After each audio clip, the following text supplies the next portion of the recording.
सूरत की कोर्ट के फैसले के बाद राहुल गांधी की लोकसभा सदस्यता समाप्त कर दी गई है। राहुल गांधी के खिलाफ कार्रवाई से कांग्रेस आक्रामक है। देश भर का सियासी पारा हाई बना हुआ है। छत्तीसगढ़ में भी सियासत गरमाई हुई है।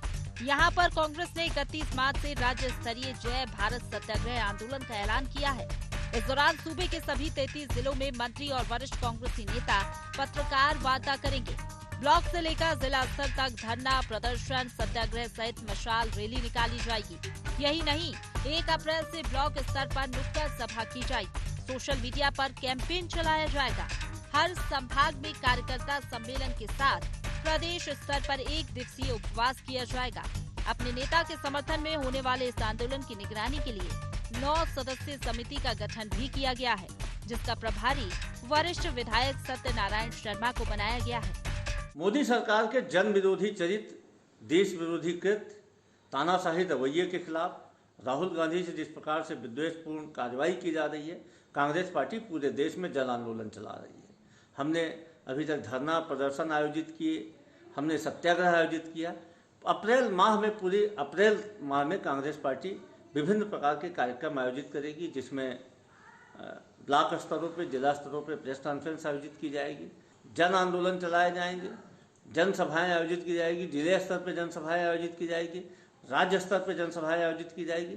हम एक एक घर जाएंगे। केंद्र सरकार के द्वारा रचा जा रहा है, उसके खिलाफ कांग्रेस पार्टी मुखर आवाज उठाएगी। वहीं कांग्रेस के सत्याग्रह आंदोलन को लेकर विपक्ष ने हमला बोला है। विपक्ष का कहना है कि जुडिशरी पर शंका करना कांग्रेस की पुरानी आदत है। विपक्ष ने इंदिरा गांधी का हवाला देते हुए कहा कि इंदिरा गांधी ने आपातकाल में जुडिशरी पर प्रतिबंध लगाया था। न्यायालय के फैसले के खिलाफ आपातकाल लगा था। विपक्ष कांग्रेस के प्रदर्शन को कोर्ट के फैसले के खिलाफ करार दे रहा है। पता नहीं क्यों प्रदर्शन करने का कारण न्यायालय का फैसला है। न्यायालय ने स्पष्ट रूप से सजा दी है। अपराधी यदि ये कहे कि न्यायालय गलत है, तो जुडिशरी के ऊपर शंका व्यक्त करना कांग्रेस की पुरानी आदत है। इंदिरा गांधी ने आपातकाल में जुडिशरी के ऊपर पूरा प्रतिबंध लगाया था। न्यायालय के फैसले के खिलाफ ही आपातकाल लगा था, और ये दूसरे आपातकाल के ट्रायल दिख रहा है। रिव्यू करें, जो कौन सा फर्क पड़ता है। भारतीय जनता पार्टी खुला मंच है, खुले विचार के लोग हैं। कांग्रेस को जो करना है करे, उसके लिए हमें कोई चिंता नहीं। बहरहाल कांग्रेस ने राहुल गांधी के खिलाफ हुई कार्रवाई को राजनीतिक षड्यंत्र बताते हुए आंदोलन छेड़ दिया है। कांग्रेस का कहना है कि वे केंद्र सरकार की तानाशाही रवैये के खिलाफ जनता के बीच आ रहे हैं। वहीं भाजपा इसे न्यायपालिका और ओबीसी समाज के अपमान के रूप में प्रचारित कर रही है। अब देखना होगा कि चुनावी वर्ष में हो रहा ये आंदोलन जनता पर कितना असरकारक होता है। रायपुर से ING 24 के लिए निधि प्रसाद की रिपोर्ट।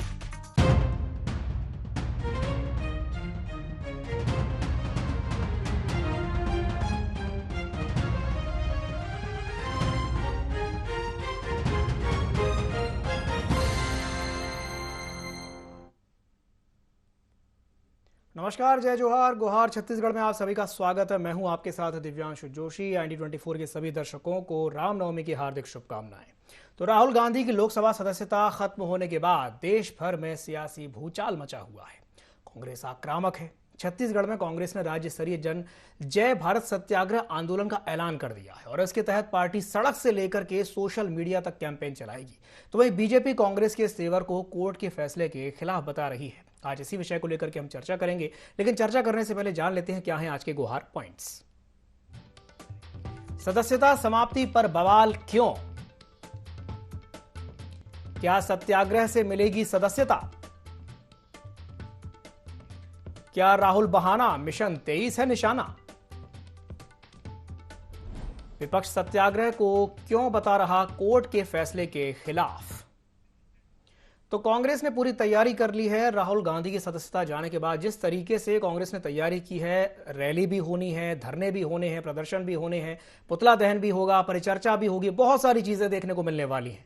तो चलिए चर्चा को आगे बढ़ाते हैं और चर्चा को आगे बढ़ाने के लिए हमारे साथ 2 खास मेहमान जुड़ रहे हैं। हमारे साथ चर्चा में जुड़ रहे हैं सत्यप्रकाश सिंह जी, जो कि कांग्रेस प्रवक्ता हैं। साथ ही साथ हमारे साथ जुड़ रहे हैं डॉक्टर अजय चंद्राकर, जो कि राजनीतिक विश्लेषक हैं। आप दोनों ही मेहमानों का बहुत बहुत स्वागत है गुहार छत्तीसगढ़ में, और आप दोनों को ही रामनवमी पर्व की हार्दिक हार्दिक शुभकामनाएं।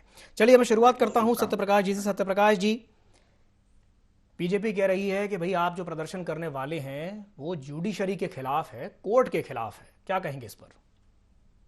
सबसे पहले तो आपके चैनल के माध्यम से सभी को मैं नवमी की हार्दिक शुभकामनाएं देता हूँ। जी, देखिए हम लोग जो सत्याग्रह कर रहे हैं, सबसे बड़ी बात ये आरएसएस, भाजपा, ये तो इनकी जो विचारधारा है गोडसे वाली विचारधारा है। ये समझेंगे नहीं ना गांधी विचारधारा क्या होती है, सत्याग्रह की ताकत क्या होती है। देखिए आज जो हालात है, ये सत्याग्रह की ताकत क्या होती है कांग्रेस पार्टी दिखाएगी। ये तानाशाह की जो सरकार चल रही है वो कांग्रेस पार्टी जनता तक लेके जाएगी। ये जो क्रूर शासन जो चल रहा है छत्तीसगढ़ में या केंद्र में, वो जनता के सामने केंद्र सरकार भाजपा हमारी यहाँ की कांग्रेस सरकार लेके जाएगी, कांग्रेस के लोग लेके जाएंगे, आम लोगों के बीच लेके जाएंगे और इस सरकार के बारे में जन जन को समझाएंगे, बताएंगे कि शासन कैसे ये चला रहे हैं। ये एक व्यवहार जो ऐसे कर रहे हैं जो विपक्ष के दलों के साथ, वो विपक्ष के दलों के साथ जो व्यवहार कर जनता को कैसे बताएंगे, वो हमारी जो सत्याग्रह की ताकत है उसके माध्यम से बताएंगे। सबसे बड़ी बात। दूसरी बड़ी बात दिवांशु, देखिए जो ये विपक्ष के बार बार बोल रही है न्यायपालिका, देखिए न्यायपालिका का सम्मान होना चाहिए। हमारे लोग भी करते हैं, हमारी सरकार भी करते हैं, हमारे कार्यकर्ता भी करते हैं। मगर देखिए गुजरात में ये मामला है तो जहां गुजरात का नाम आता है वहां थोड़ी सी ऐसी कंस्पिरेसी वाली भनक लगती है, सबसे बड़ी बात। दूसरी बात, जो इसमें कंप्लेंट है जो पुर्नेश मोदी, देखिए सबसे बड़ी उनका नाम नहीं था, फिर भी उन्होंने केस लगा, ठीक है 2019 का वो मामला था। 2020 में वो हाईकोर्ट में जाते स्टे करने के लिए, और जब यहाँ मजिस्ट्रेट बदलते हैं वो वापस आते हैं उस केस को कंटिन्यू करने के लिए। तो ये सारा का सारा खेल दिख रहा है कि कंस्पिरेसी है कहीं ना कहीं राहुल गांधी के खिलाफ। और किस वजह से? सिर्फ और सिर्फ आवाज उठाने की वजह से, अडानी के मामले में, महंगाई के मामले में, बेरोजगारी के मामले में आवाज उठाने की वजह से लोकसभा को म्यूट कर दिया जाता है, राहुल गांधी की बातों को वहां लोकसभा की जो रिकॉर्ड हो तो उसमें से हटा दिया जाता है। तो सारा का सारा जो खेल है वो सिर्फ और सिर्फ विपक्ष की आवाज दबाने का काम हो रहा है और जनता के हित के मुद्दे जो उठाने की कोशिश हो रही है, विपक्ष उठा रहे हैं, उसकी वजह से सरकार डरी हुई है, घबराई है और इसको दबाने का काम कर रही है। और हम सत्याग्रह के माध्यम से, मैं बार बार बोल रहा हूं, सत्याग्रह की ताकत क्या होती है। आज हम जनता को, आज हम यहाँ के प्रदेश की हो, केंद्र की में हो, हम दिखाएंगे जनता को सत्याग्रह की ताकत क्या होती है। और भाजपा जो आरएसएस जो गोडसे विचारधारा वाली, उनको समझ में आएगा सत्याग्रह की ताकत क्या होती है। सत्यप्रकाश जी, क्या सत्याग्रह करने से सदस्यता वापस मिल जाएगी? बात नहीं है, वो तो हम सड़क से लेके सुप्रीम कोर्ट तक जहां भी वहां लड़ेंगे, मगर बात आज सदस्यता की नहीं है, बात आज मुद्दों की है। आज बात मुद्दों की है, जनता के हित के मामलों की है, बात है बेरोजगारी की, बात है महंगाई की, 20,000 करोड़ जो घोटाला हुआ उसकी बात है। यहाँ सदस्यता की बात नहीं है, बात सिर्फ और सिर्फ ये है जो महंगाई का, बेरोजगारी का जो मुद्दा है वो जनता के सामने जाना चाहिए। जो ये सरकार जो दोहरी चरित्र वाली सरकार है, जो बोलती जनता कुछ है और करती कुछ है, महंगाई के नाम पे, बेरोजगारी नाम पे सरकार बनती है। और आज देखिए हालात क्या है, 45 करोड़ लोगों ने रोजगार ढूंढना छोड़ चुके हैं, जो मतलब आज छोड़ चुके हैं कि हमको रोजगार मिलेगा। आज ये हालात है, पेट्रोल डीजल कहाँ है, आज ये हालात है। तो सदस्यता का इसमें कोई मामला नहीं है। अरे हमारी गांधी जी का तो, हम राहुल गांधी जी का जो परिवार का जो इतिहास है उसे उठा के देखिए, उन्होंने तो बड़े बड़े बंगले त्याग दिए हैं। तो ये छोटे मोटे नोटिस देके और बंगले खाली करके क्या बोल, सदस्यता का कोई मामला नहीं है। यहाँ सिर्फ और सिर्फ मामला है विपक्ष की आवाज दबाने का, जनता की आवाज अगर उठाया जाए उसको दबाने का। तो हमारे जो सत्याग्रह है उसके खिलाफ है। जो केंद्र सरकार जो रवैया दिखा रही है महंगाई बेरोजगारी पे आवाज उठाने पे, अडानी पे आवाज उठाने पे, उसके खिलाफ है। हमारी सदस्यता की लड़ाई तो सड़क से लेकर कोर्ट तक जाएगी, मगर आज जो मुद्दा है, जो देश की जो हालात है, उसके खिलाफ हम सत्याग्रह कर रहे हैं और जन जन तक जाएंगे। हमारा कल से शुरू हो जाएगा हमारा जय भारत जो सत्याग्रह है, वो उसके तहत हम जनता को समझाएंगे कि केंद्र सरकार जो तानाशाह सरकार चल रही है उसको अब हम बख्शेंगे नहीं। सत्याग्रह की ताकत से हम इस सरकार को खत्म करके दिखाएंगे। चलिए ठीक है, मैं रुक करना चाहूँगा डॉक्टर अजय चंद्राकर का। डॉक्टर चंद्राकर, जिस तरीके से हम ये देख रहे हैं कि कांग्रेस ने तो कमर कस ली है और जय सत्याग्रह आंदोलन के माध्यम से बहुत सारी चीज़ें हमको देखने को मिलने वाली हैं। वो मशाल जुलूस, मशाल रैली भी निकालेंगे, परिचर्चा भी करेंगे, नुक्कड़ नाटक भी करेंगे, सोशल मीडिया पे भी कैंपेन चलाएंगे। मतलब बहुत वृहद स्तर पर तैयारी हो गई है इसे लेकर के। तो मेरा आपसे सवाल ये है कि विपक्ष जो है सत्याग्रह को जुडिशरी के खिलाफ क्यों बता रहा है, कोर्ट के फैसले के खिलाफ क्यों बता रहा है? देखिए दिव्यांशु जी, कांग्रेस जो अपने संघर्ष के लिए कार्यक्रमों का डिजाइन की है, वह डिजाइन काफी व्यापक दिखाई दे रहा है।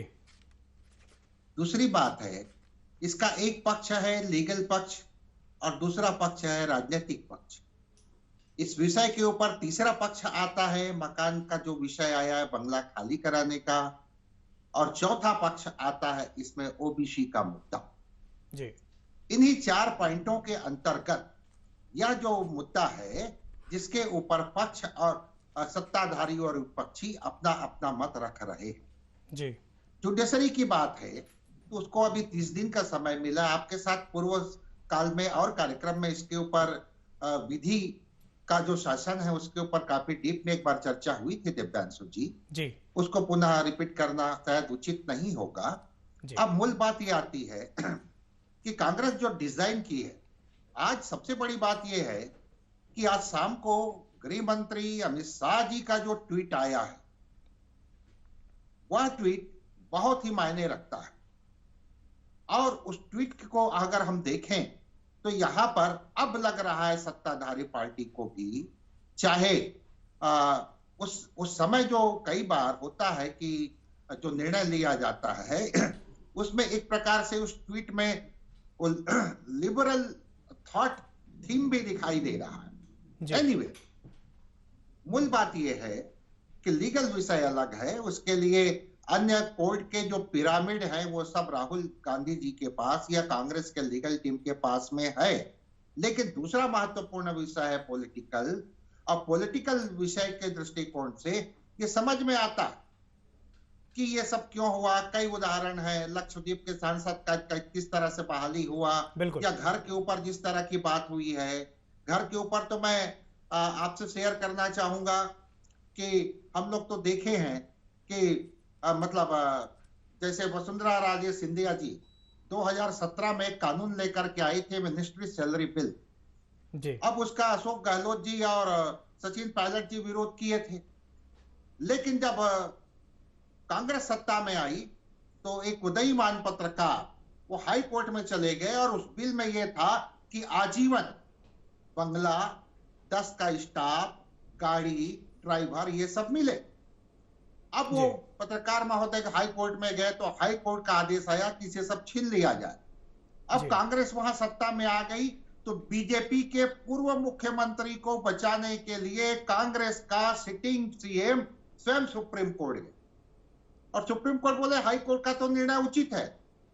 तो यहां पर अशोक गहलोत जी यह बोले कि वो वरिष्ठ हैं, सीनियरिटी के हिसाब से कम बंगला उसके पास में रहे, और घर का जो है 13 सिविल लाइंस अनंत विजय करके बंगला में आज भी वसुंधरा राजे जी रहती जी। या हम या कहें कि आज तो क्या कहें उसको, गुलाम नबी आजाद जी के ऊपर, लाल कृष्ण आडवाणी जी के ऊपर, डॉक्टर मुरली मनोहर जोशी जी के ऊपर, सुब्रमण्यम स्वामी के ऊपर, या फिर छत्तीसगढ़ में भी एक पूर्व मंत्री है, यहाँ बहुत सीनियर मंत्री हैं। तो ये एक विषय ये आ गया। अब ओबीसी का विषय जो आया है, तो ओबीसी एक्चुअली क्या है, मैं दिव्यांशु जी जब मंडल कमीशन बना तो मंडल कमीशन में पंडित रविशंकर शुक्ल विश्वविद्यालय के विभागाध्यक्ष समाज शास्त्र के स्वर्गीय इंद्रदेव जी उसके मेंबर होते। अब मैं उसका सानिध्य प्राप्त किया, तो मंडल कमीशन को मैं बहुत करीब से जानता हूं।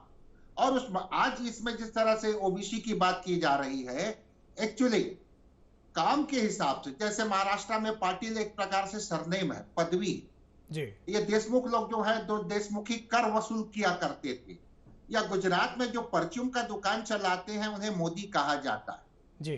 और ऋषि मोदी फारसी है, पीलू मोदी पारसी है, सैयद मोदी मुसलमान है, बैडमिंटन खिलाड़ी जो उत्तर प्रदेश के, और नरेंद्र मोदी जी साहू समाज से है, तेली समाज से, इसमें कोई शक नहीं जी। तो जी। ये सब विषय पॉलिटिकल विषय हैं और इसी के इर्द गिर्द, लेकिन कांग्रेस अपने, जैसा कि गुहार पॉइंट में आप जो तीसरा पॉइंट बोले, 23 बिन का टारगेट है, 24 बिन का टारगेट है, उसके लिए एक कार्यक्रम को डिजाइन की।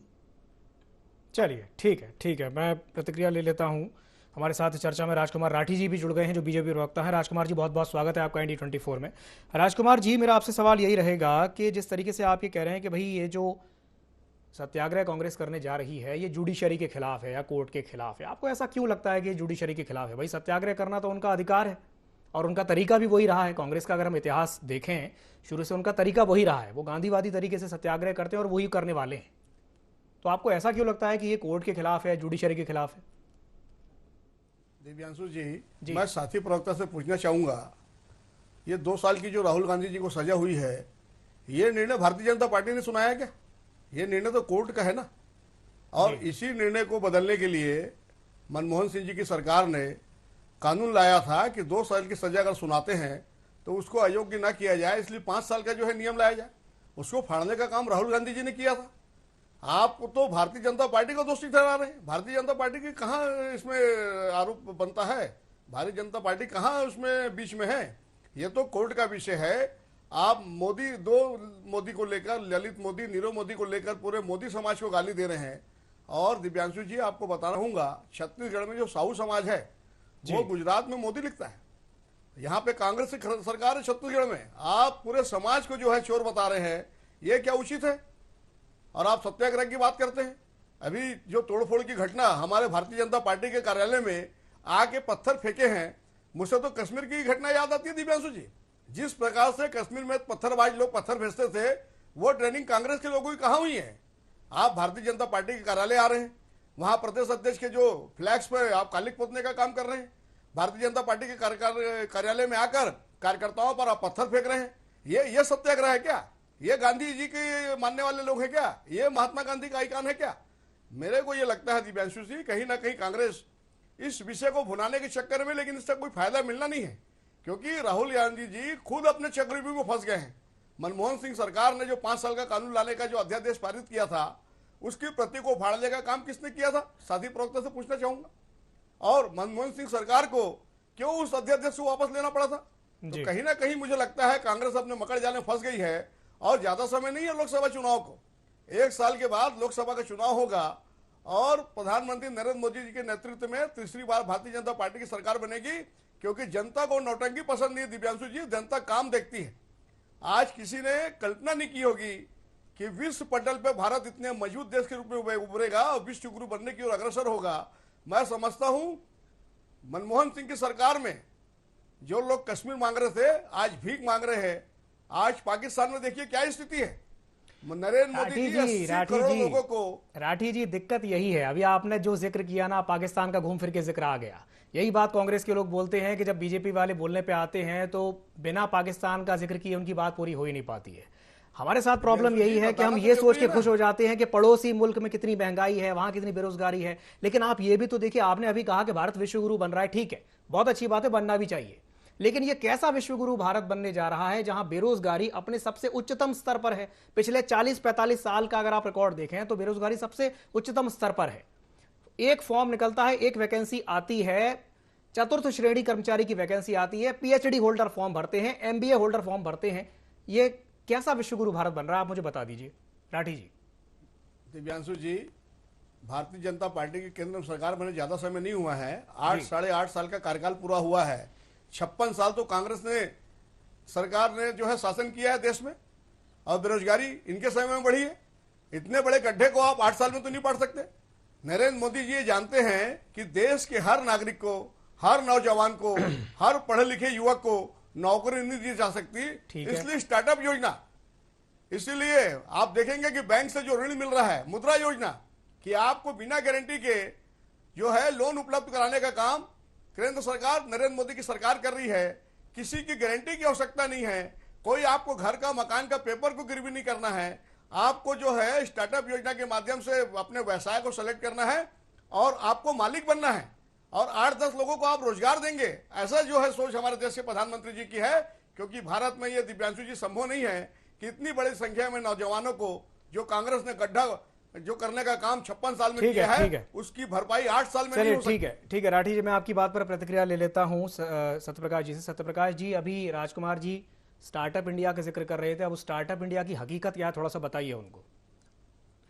देखिए दिवांशु, सबसे पहले तो मैं इनके जो भाजपा वाले जो बोलते हैं ओबीसी, मैं थोड़ा सा उस पर जवाब देना जरूर चाहूंगा। देखिए, अभी हमारे वरिष्ठ पत्रकार अजय चंद्राकर जी ने हालांकि सब कुछ क्लियर कर दिया है, मोदी सरनेम को कैसे इन लोग यूज कर रहे हैं, क्या है, पूरा एक मकर जाल ये लोग पब्लिक के बीच में फैलाना चाह रहे हैं, मगर पब्लिक भी सब जानती है। तो सबसे बड़ी बात वो है कि ओबीसी का जो लेके एक मार्केटिंग स्ट्रेटेजी, एक पॉलिटिकल स्ट्रेटेजी जो ये चला रहे हैं, वो इनका फेल हो चुका है। क्योंकि यहाँ पे जनता, चाहे देश की बात करें, प्रदेश की मैं बात करूँगा, छत्तीसगढ़ प्रॉपर, यहाँ पे की जनता जो सब समझ चुकी है कि बीजेपी का एक मकर जाल में फंसाने की कोशिश कर रही है, मगर इसमें जनता आने वाली नहीं है। सबसे बढ़िया दूसरी बात, ये बहुत अच्छी बात इन्होंने, कम से कम मैं आज राजकुमार राठी जी को आपके चैनल माध्यम से तारीफ करना चाहूंगा कि उन्होंने ये माना तो कि बेरोजगारी चरम पे है और हम नौकरी नहीं दे सकते। बहुत ही इन्होंने तो बहादुरी काम किया है कि इन्होंने भाजपा के एक प्रतिनिधि के तौर पे ये एक्सेप्ट किया है कि बेरोजगारी चरम पे है और हम नहीं नौकरी दे सकते। और सबसे राजकुमार जी, पिछले 56 साल में क्या हुआ उसको भूल जाइए। 8 साल से आपकी सरकार है केंद्र में। इनको राजनीति भी करनी है तो हमारे 70 सालों पे करनी है, हमारे नेहरू जी पे करनी है, हमारे इंदिरा गांधी जी पे करनी है, हमारे राजीव गांधी पे करनी है। अरे आज की राजनीति करो ना। आप 8 साल भी अभी तक हमारी लोगों की राजनीति पे चल रहे हैं आप लोग। और दूसरी बात देखिए, स्टार्टअप की आप बात करें, देखिए स्टार्टअप का जो पूरा जो खेल ये खेलते हैं आप, दिव्यांशु आप इतने बड़े पत्रकार हैं, आप भी जानते हैं कि स्टार्टअप का जो पैसा है सिर्फ और सिर्फ कितना मिल रहा है, 5,000, 10,000, 20,000, इससे ज्यादा अगर मिला हो 80% लोग, 20,000 से ज्यादा किसी को नहीं मिला। मैं खुद, मेरे पास लोग आते हैं, मैं जाता हूँ, अरे राजकुमार राठी जी आप चलिए मेरे साथ, आप चलिए, आप मेरे साथ बैंक चलिए, राजकुमार जी मैं आपको बोलने का मौका दूंगा, उनको बोलने, बैंक वाला दे दे, बात तो पूरी करने दीजिए। वही दिव्यांशु मैं बोल रहा हूँ, 20,000 से ज्यादा अगर कोई बैंक वाला, ये तो आपको ही मालूम है दिव्यांशु जी, आपके चैनल पे थोड़ी देर पहले क्लिपिंग चली होगी, 6 महीने पहले पुरानी बात है, एक रिपोर्ट जारी हुई थी जिसके तहत सिर्फ 80% लोगों को 20,000 तक ही फंड मिला है, उससे ऊपर नहीं मिला है। तो ये सिर्फ आंकड़ों का जो बाजीगरी है वो तो हर कोई जानता है, बीजेपी आंकड़ों की बाजीगरी भी बहुत तेज है। बेरोजगारी देखिए, उन्होंने वेबसाइट बंद कर रखी है, जनता को पता ही नहीं चल पा रहा है कि बेरोजगारी कितनी है, मगर वो चरम पर है। महंगाई देख लीजिए, एकदम चरम पर है। तो ये मकर जाल, आंकड़ों का मकर जाल तो शुरू से करते आइए, स्ट्रेटेजी चलता है इनका, कैसे आंकड़ों के तहत जनता को फंसाया जाए, मगर ये सारा जनता समझ चुकी है, इनके मकर जाल अब नहीं आएंगे। और इन केंद्र सरकार में भी जो इनकी सरकार बैठी हुई है, इनको मालूम है कि इन्होंने जो राहुल गांधी के साथ जो खेल खेलने की कोशिश की है, ये चाहते थे उसका पॉलिटिकली फायदा उठाना, मगर इनके साथ वो गलत हो गया।